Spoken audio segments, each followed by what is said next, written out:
Hi friends, welcome to mom's kitchen. ఈ వీడియోలో ఇంట్లోనే మటన్ దమ్ బిర్యానీ సింపుల్గా ఎలా చేసుకోవాలో చూద్దాం.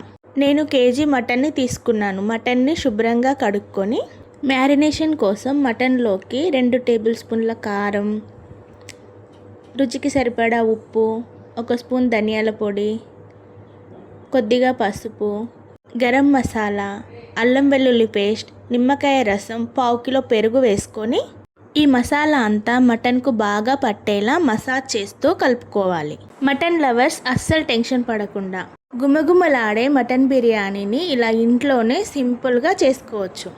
ఇప్పుడు ఈ మటన్లోకి 1 స్పూన్ నెయ్యిని యాడ్ చేసుకొని బాగా కలుపుకొని 1 అవర్ మ్యారినేట్ చేసుకోవాలి. స్టవ్ ఆన్ చేసుకొని ఒక గిన్నె పెట్టుకొని అందులో 2 టేబుల్ స్పూన్ల ఆయిల్, కొద్దిగా నెయ్యి వేసుకొని సన్నగా కట్ చేసి పెట్టుకున్న 1/2 కిలో ఉల్లిపాయలు కూడా వేసుకొని ఫ్రై చేసుకోవాలి. ఇవి గోల్డెన్ బ్రౌన్ కలర్ వచ్చిన తర్వాత ఇందులో నుంచి కొద్దిగా ఆనియన్స్ తీసుకొని పక్కన పెట్టుకోవాలి.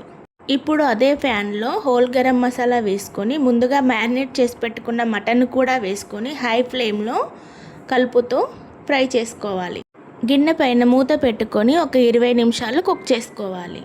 మటన్ 60% ఉడికిపోయిన తర్వాత ఇందులో కొత్తిమీర, పుదీనా వేసుకొని కలుపుకోవాలి. మిగతా 40% మటన్ దమ్ చేసేటప్పుడు కుక్ అయిపోతుంది. ఇప్పుడు బిర్యానీ రైస్ కోసం ఒక గిన్నె పెట్టుకొని అందులో వాటర్ యాడ్ చేసుకొని హోల్ గరం మసాలా, నెయ్యి, అల్లం, టేస్ట్కి సరిపడా ఉప్పు, పచ్చిమిర్చి, కొత్తిమీర, పుదీనా వేసుకొని వాటర్ బాయిల్ వస్తున్నప్పుడు ముందుగా కడిగి నానబెట్టుకున్న 1 కేజీ బాస్మతి రైస్ని కూడా వేసుకొని 70% కుక్ అయ్యేంత వరకు కుక్ చేసుకోవాలి. ఇలా కుక్ అయిన రైస్ని ముందుగా ఉడికించి పెట్టుకున్న మటన్లోకి వేసుకోవాలి. పుదీనా, కొత్తిమీర, ఫ్రైడ్ ఆనియన్స్, కొద్దిగా నెయ్యి వేసుకొని మూత పెట్టి ఒక 20 నిమిషాలు లో ఫ్లేమ్లో దమ్ చేసుకోవాలి. బిర్యానీ దమ్ అయిపోయిన తర్వాత ఒక 20 మినిట్స్ అలానే వదిలేస్తే ఫ్లేవర్స్ అన్నీ బిర్యానీకి బాగా పడతాయి. ఇప్పుడు హాట్గా మటన్ దమ్ బిర్యానీ సర్వ్ చేసుకొని తింటుంటే ఆహా, చాలా బాగుంటుంది.